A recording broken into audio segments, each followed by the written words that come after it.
Hi everybody, I'd like to start this video with this quote from Steve Jobs. When you first start off trying to solve a problem, the first solutions you come up with are very complex, and most people stop there. But if you keep going and live with the problem and peel more layers of the onion off, you can oftentimes arrive at some very elegant and simple solutions. Now, I've been talking about preferences and personality types, and Steve Jobs' personality type is presumed to be an ENTJ personality. Now, I don't know that he whether he was or not, or even know for sure what kind of personality type he was. But why is that? Well, because I believe to know somebody, you have to know yourself. You start with yourself. And so nobody can define you and know you but you. And the only ways other people can know you is they have to get to meet you. And I've never met Steve Jobs. I have no idea what he was like in person. But it's because to really understand his personality type, you have to start with your own, you see. And so with MBTI, you take a test and then they tell you what personality type you are, and then you're kind of told what your personality style is. But that's not really how things work in the real world. Not really. It's just how other people stereotype you and how you permit other people to stereotype you. But that says nothing about what kind of how your behavior relates to an archetype, and it has nothing to do with archetypes, and that's presumably what MBTI is about. And so, in my approach to personality typing, my type method, I call it, a targeted approach to enhance personality performance, I believe you have to do profiles of each personality type, and through comparisons of different personality types, you have to look at how you interact with other people. You have to consider their personality type along with your own and see what empathy or antipathy you have with different people. And so if there's a strong antipathy you feel towards somebody, that may be because if you're an intuitive, they are a sensor, and if you're a sensor, perhaps they're intuitive, and that's where the antipathy comes from. And so you can't judge people just by assuming that you know who they are inside. Now, this is a very biblical principle because in the Bible it says the kingdom of heaven is within. And so knowledge comes from within, true knowledge of God and of the world, universe, and how God operates in the universe comes from within. It cannot be gained from outside of you. You can emulate and model yourself after people, and in that way you can gain power, but it's not the same as knowing what yourself or knowing who you are and how you relate to others in reality, how you interact with other people. And so there's no personality test with my typing thing. It's a self-typing method. And so you have to learn how to know yourself, type yourself, identify who you are first. And so there's always, to me, different layers of meaning and complexity to what we call reality. And that's what I think Steve Jobs is outlining here. When you first start off trying to solve a problem, the first solutions you come up with are very complex. And so that means that at first, what appears to be a problem is inscrutable. You can't actually analyze it, break it down automatically.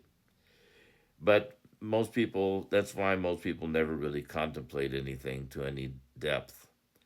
But if you continue and keep going and live with the problem, so to speak, as he says here, and peel more layers off the onion, you can oftentimes arrive at some very elegant and simple solutions. In other words, eventually the answers will come to you.